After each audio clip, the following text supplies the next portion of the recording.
Olá! Chegamos para mais uma conversa aqui no nosso espaço de exploração. Hoje a gente vai encarar uma expressão que, nossa, causa arrepio e muita curiosidade: a banalidade do mal. É forte, né? Muito. Pensa bem, como que algo tão terrível como o mal pode ser chamado de banal? Parece que não fecha a conta, né? Mas essa ideia, assim, desconcertante, ela surgiu justamente na tentativa de entender uns eventos bem sombrios do século XX. Eventos que desafiaram tudo que a gente pensava antes, né? Exato. Acontecimentos que simplesmente não cabiam, sabe, nas nossas velhas ideias sobre moral, sobre filosofia. E para guiar a gente nessa investigação, temos aqui um estudo acadêmico bem detalhado. É uma dissertação de mestrado chamada A Banalidade do Mal em Hannah Arendt. Foi defendida pela Nádia Souki Diniz, lá em 95, na UFMG. Um trabalho importantíssimo. Sim, um trabalho que vai fundo no pensamento da filósofa Hannah Arendt. Mostra como ela chegou nessa ideia tão polêmica, principalmente depois de analisar o julgamento do Adolf Eichmann. Uma figura-chave na máquina nazista, né? Exatamente, figura central no Holocausto. Então, qual que é a nossa missão aqui hoje? É tentar entender de verdade o que a Arendt quis dizer com essa banalidade do mal. E olha, já aviso, não é uma coisa simples, não é óbvio. De jeito nenhum. Para chegar lá, a gente vai fazer um percurso que a própria Arendt, pelo menos segundo a análise da Diniz, parece ter feito. A gente começa com a ideia de mal radical, lá no filósofo Immanuel Kant. Que foi um ponto de partida para ela, né? Isso. Depois, a gente vai ver por que a Arendt achava o totalitarismo uma coisa completamente nova, sabe? Que exigia um jeito novo de pensar o próprio mal. Uma ruptura. O Eichmann, que foi o momento em que essa ideia da banalidade do mal, tomou forma. Vamos explorar como a Arendt conectou tudo isso, sempre com a ajuda do estudo da Diniz. Certo, então vamos lá, vamos começar a desembrulhar isso. Para sacar o que a Arendt pensava sobre o mal, a gente precisa dar um passinho atrás, olhar para o Immanuel Kant. É fundamental. O estudo da Diniz mostra que a Arendt levou muito a sério as reflexões do Kant sobre o que ele chamou de mal radical. É uma ideia que o Kant apresentou, faz tempo, em 1793, num dos trabalhos dele sobre religião, razão. Mas o que era esse mal radical para o Kant? Não era só, fazer uma coisa errada de vez em quando, ou a falta de bondade, não? Era mais profundo. Sim, Kant viu o mal como algo mais entranhado, quase uma tendência fundamental na natureza humana, sabe? Ligado direto à nossa liberdade de escolha. Liberdade como raiz do problema, né? Exato. A Diniz até destaca como Kant diferenciava tipos de mal. Tinha o mal que vem da nossa fraqueza, né? Da dificuldade de seguir o que a gente acha certo. Tinha o mal por impureza. Que é quando a gente mistura as coisas, né? Motivos bons com egoísmo, vaidade. Isso. E, por fim, o que ele considerava a maldade mesmo, a corrupção do coração. Uma perversão mais profunda. E essa corrupção, para Kant, era o nível mais sério. Não era só dar uma escorregada moral, era inverter a lógica toda. Era colocar o amor próprio, os desejos egoístas, acima do respeito pela lei moral, pelo dever. Como se a pessoa fizesse uma escolha fundamental lá no fundo. Exato. Uma escolha de rebaixar a moralidade em favor de outras coisas. Uma distorção da vontade mesmo, como a Diniz interpreta o Kant. Isso mesmo. E o ponto intrigante que a Diniz explora bem é: por que a Arendt volta a Kant quase 200 anos depois, né? Parece que Arendt via em Kant um dos poucos filósofos que tentou encarar o problema do mal de frente, sem fugir para explicações só religiosas ou muito simples. Tentou entender o mal como parte da condição humana. Exato. Ligado à liberdade. Mas, e aqui está o pulo do gato. Arendt sentiu na pele que as experiências terríveis do século XX, principalmente o totalitarismo, mostravam um tipo de mal que parecia ir além do que Kant tinha imaginado. O mal radical kantiano não dava conta. Parece que não totalmente. O mal radical de Kant, por mais radical que fosse, ainda tinha a ver com uma escolha individual, com uma vontade que se desviava, com motivos que, mesmo maus, ainda eram, digamos, compreensíveis dentro de uma lógica humana. Arendt percebeu que o mal dos campos de extermínio, aquele mal burocrático do Holocausto, tinha algo de novo, de estranho. Que as ferramentas do Kant não pegavam direito. Isso. Ela sentiu que precisava de um novo olhar, talvez até de uma nova palavra para descrever aquilo. E essa necessidade de um novo entendimento veio direto da análise que Arendt fez do totalitarismo. Ela batia muito nessa tecla, né? Como a Diniz mostra lá no livro Origens do Totalitarismo, o totalitarismo era uma novidade absoluta na história. Não era só uma ditadura piorada. Não, era um bicho diferente, com uma lógica própria, uma essência diferente. E os pilares desse sistema, na leitura da Arendt que a Diniz acompanha, eram a ideologia e o terror.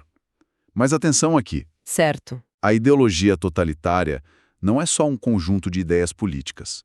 É quase uma lógica de ferro, sabe? Uma explicação completa e fechada do mundo, do passado, do futuro, que ignora os fatos, ignora a realidade se precisar. Uma camisa de força para o pensamento. Exato. E o terror também é diferente. Não serve só para calar inimigo. Ele vira constante, imprevisível, se aplica a todo mundo, não só para controlar, mas para paralisar a ação, o pensamento, a espontaneidade humana.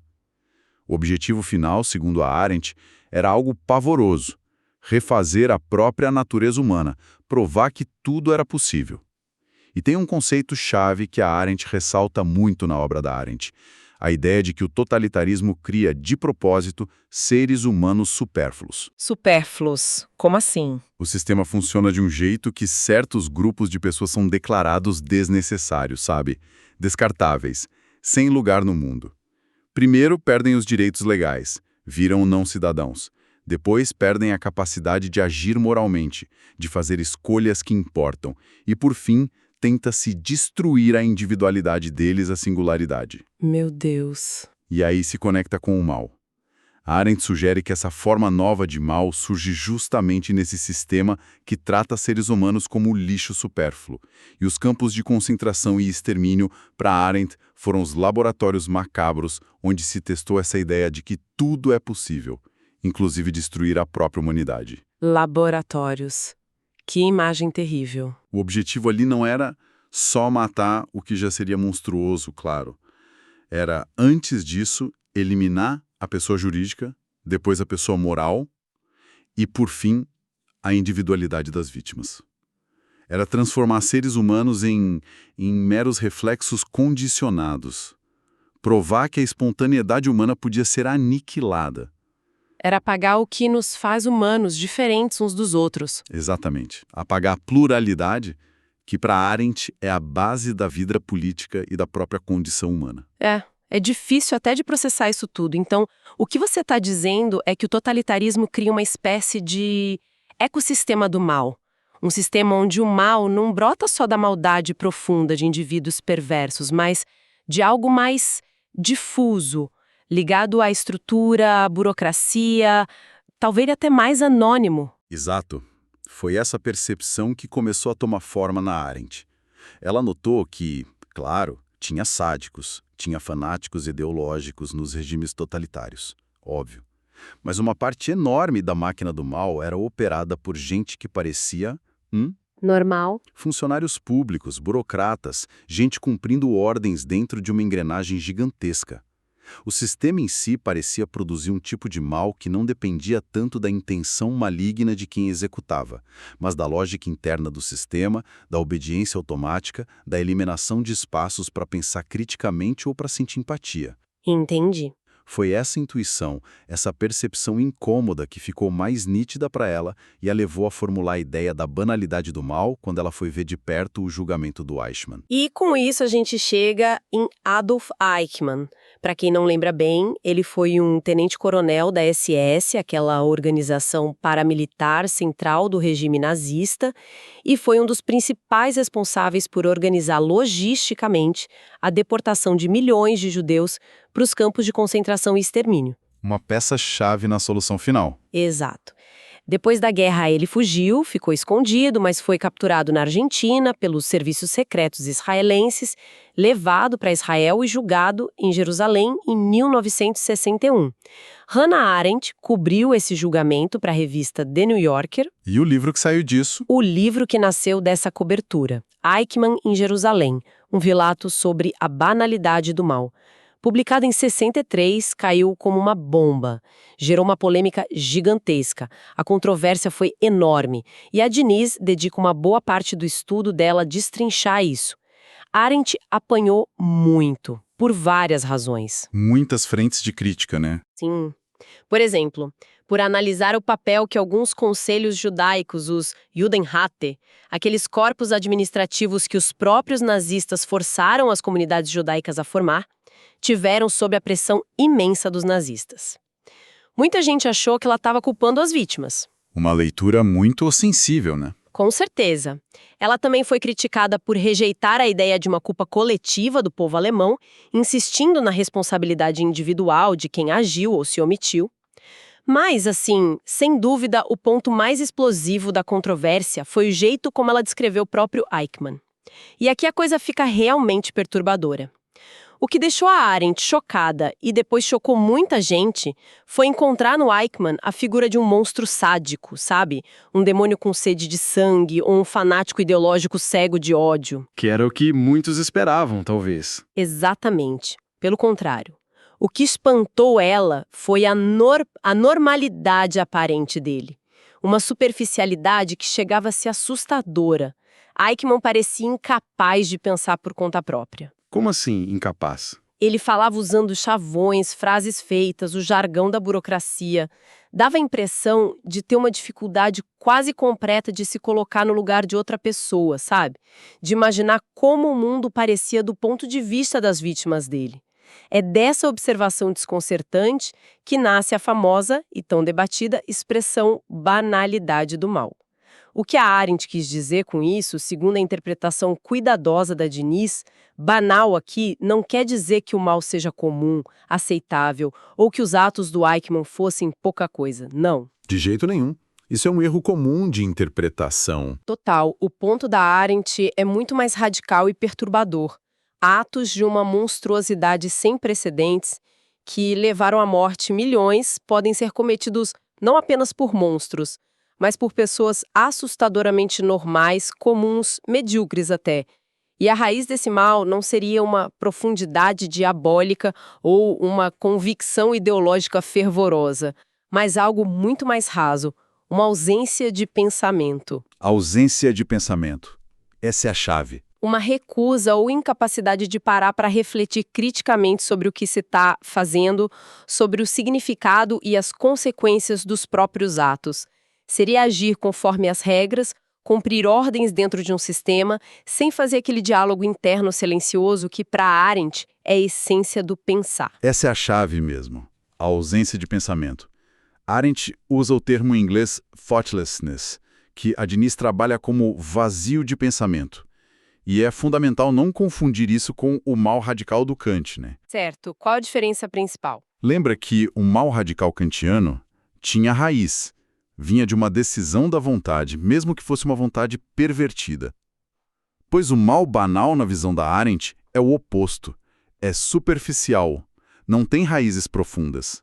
Ela até usa no momento a imagem de um fungo, algo que se alastra pela superfície, mas não cria profundidade. Interessante essa imagem do fungo. A Arendt foca mais nessa ideia da superficialidade.